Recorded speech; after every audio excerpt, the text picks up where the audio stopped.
Dirty dealings, corporate battles, consumer woes. This is Evening 5.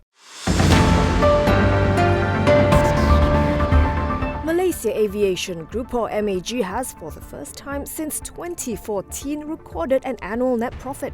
Earnings stood at 766 million ringgit in 2023, compared with a loss of 344 million ringgit in 2022, driven by robust traffic in the premium segment, active capacity management and stronger yield for its passenger segment.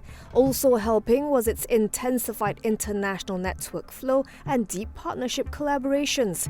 The group's main airline, Malaysia Airlines, achieved an operating profit of 1.099 billion ringgit in 2023, more than 13 times higher than the 80 million ringgit it recorded in 2022. Annual revenue improved by 45% from the year prior. Meanwhile, Firefly narrowed its losses last year, and Amal recorded an improvement from the previous year. Looking ahead, Group MD Datuk Captain Isham Ismail said MAG is poised for a comeback and should be profitable this year. He pointed out that in 2023, the group did not resort to any capital injections from Khazanah Nasional. As at end December 2023, MAG's cash balance totaled 4.27 billion ringgit, down 6% from 4.56 billion ringgit a year earlier due to capital expenditure spending. For 2024, it expects cash to remain positive on a daily basis.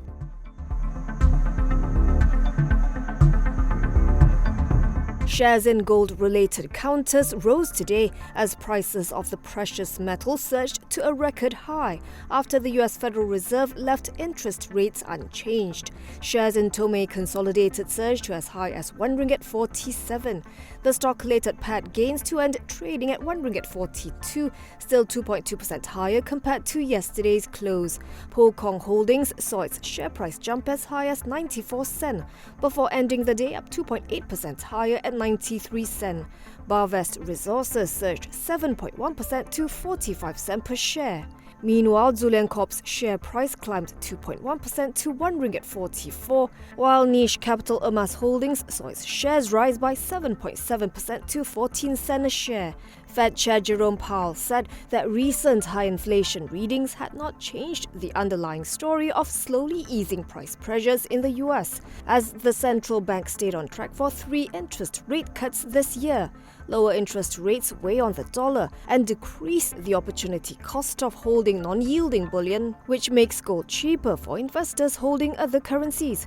Gold prices hit an all-time high of $2,220 and 89 cents. That's 10,457 ringgit and 95 cents per ounce earlier today, and some reports suggest that prices could rise to $2,300 in the second half of 2024.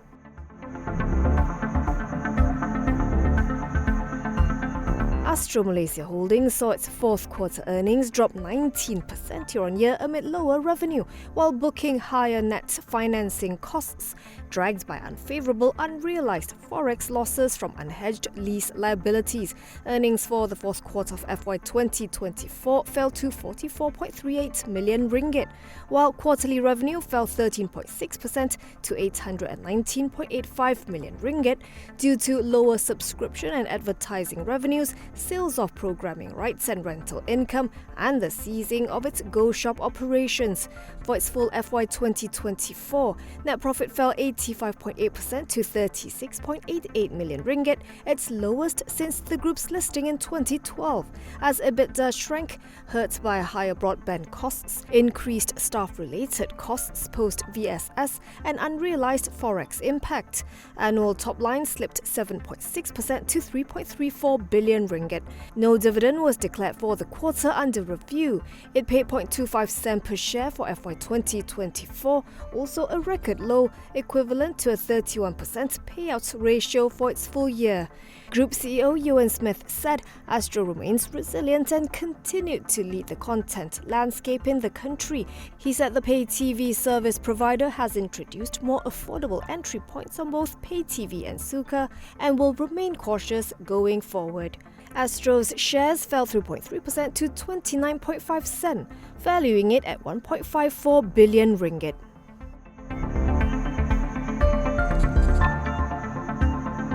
Property developer EcoWorld Development Group reported a 22.2% rise in net profit for its first quarter, mainly due to higher interest income from the placement of excess funds by the group's Malaysian operations.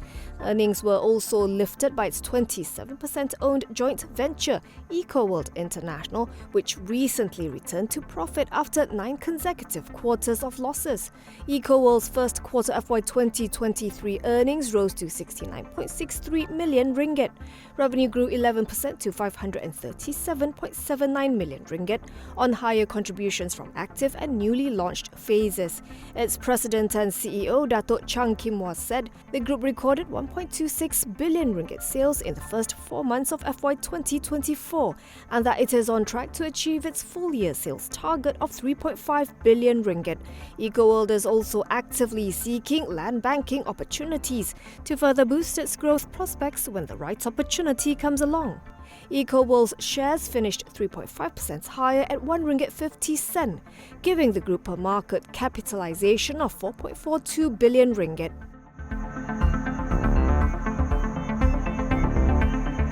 Construction firm MGB has secured a contract worth 207.03 million ringgit to undertake a 2-phase property development project in Sepang, Selangor.